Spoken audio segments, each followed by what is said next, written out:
I have to show you some of these film photos that I took from our UK trip recently, and somehow 1,000 of you decided to subscribe to this channel. So that's bananas.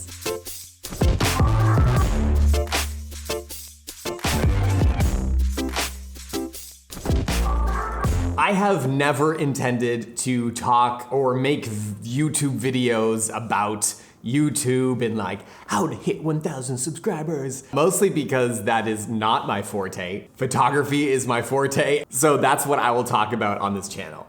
But I realize that if you scroll all the way down to the very first video on my channel, it is a UK road trip. I thought was gonna be like the beginning of my YouTube channel, and I was like, okay, I'm gonna make all these videos about photography and all this stuff. And that was 5 years ago.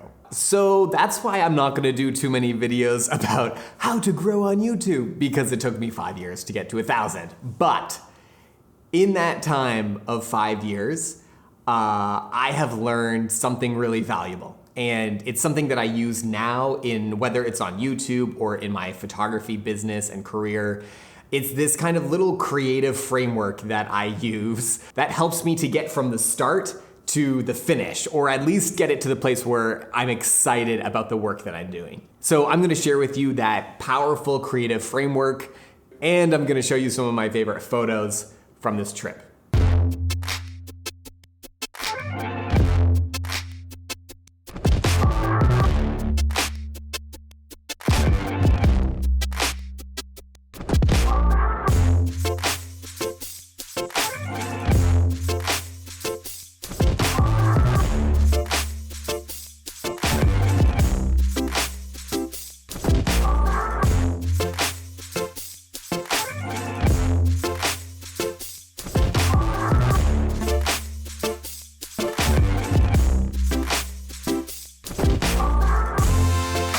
So before I get into the three-part kind of creative framework that I was talking about, I first want to explain this trip. This was a 4-year anniversary trip for Allie and I. Allie had never been to the UK. This was her first trip, and all of my family is from Ireland, like all of my heritage. My dad immigrated here, my grandparents on my mom's side immigrated here. I was really excited for Allie to kind of experience it and to get to know a little bit more about our family, and so that's the trip. Okay, so let's get into number one. The first step in this kind of creative framework is to find something that resonates with you. I think when I first started my YouTube channel, I wasn't really thinking about things that mattered to me or things that really resonated with me, especially as I look back to a bunch of the videos that are no longer on the channel. I just got rid of those. I was doing things that I just saw other people do, and I wasn't looking for things that really spoke to me. If you're in the starting place of whether it's a project or even photography, like you're just picking up photography for the first time, start looking for things that resonate with you. And that's just as simple as taking out your camera and just going and taking photos of everything. And maybe when you look through those photos of I don't know, you've taken photos of lots of random people, places, things, and if you're just going through those photos and you're like, oh, you know what? This is kind of weird, but I really like photos of buildings at sunset. Or I really like taking photos of animals or something in the snow. I don't know. It's really important early in the creative kind of journey to look for things and follow things that actually matter to you. Because if they don't matter to you, it's not going to last because you're not gonna have your heart in it.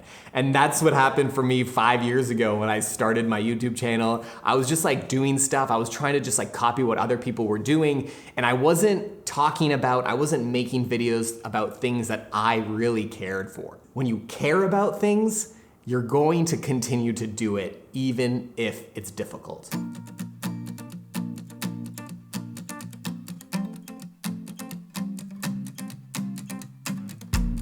My first day on Earth, I fell into your eyes. Look at how our galaxies collide. Every color of the spectrum, every star up in the sky. The planets aligned for you, and I've known you since the dawn of time. With twin flames burning bright, and I can't believe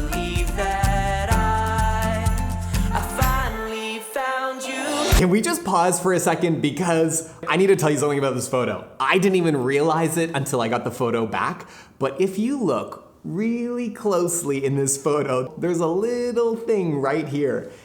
And it's a seal. I didn't even realize that I got it in the photo until like just the other day as I was putting this together. So I was recording Ali and I as we were standing here because I thought the scenery was really beautiful. And sure enough, as we were standing there and these kind of scary, huge waves were crashing in against the Giant's Causeway, we saw this seal just like bobbing up and down, just chilling. We were very excited and we thought it was pretty amazing.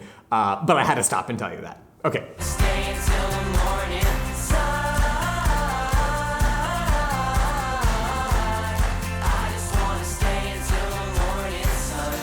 You and I will be fine. We belong together. You and Number 2 is learn how to play. Okay. So you found some things that resonate with you. You've kind of found some things like, oh, I like taking photos of this. Now's the time to start playing. I think so many people skip this phase. They go like, oh, I like doing this. Now let's make a business. And they skip so many things. Once you find something that resonates with you, whether it's photography or painting or writing, and you're like, okay, I think this direction kind of speaks to me. And then you start going in that direction and you're like, ooh, okay, maybe I kind of like this path. That's when you start playing, to try things, to not take yourself too seriously, to do crazy ideas, to just like keep doing things over and over and over again and not feeling all of this pressure to be perfect right away, not feeling all this pressure to have a style right away. It's okay to not know, and it's okay just to experiment and to try things.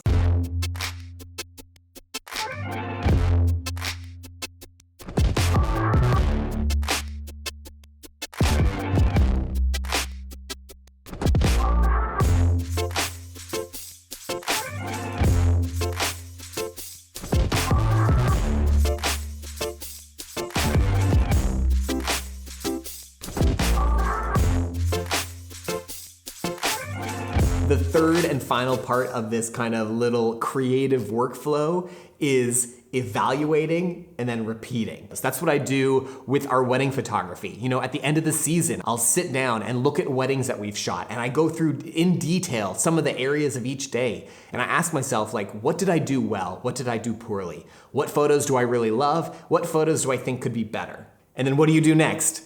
You repeat it. You go back to the beginning. So I hope that that is helpful in whatever kind of creative path that you're on right now. Once I realized how helpful this was, I was like, let me try this in my YouTube channel as well. Even though it took me 5 years, I finally got to 1,000, and I'm really excited about what the future is gonna look like here. So if you wanna be part of that second 1,000, make sure that you subscribe.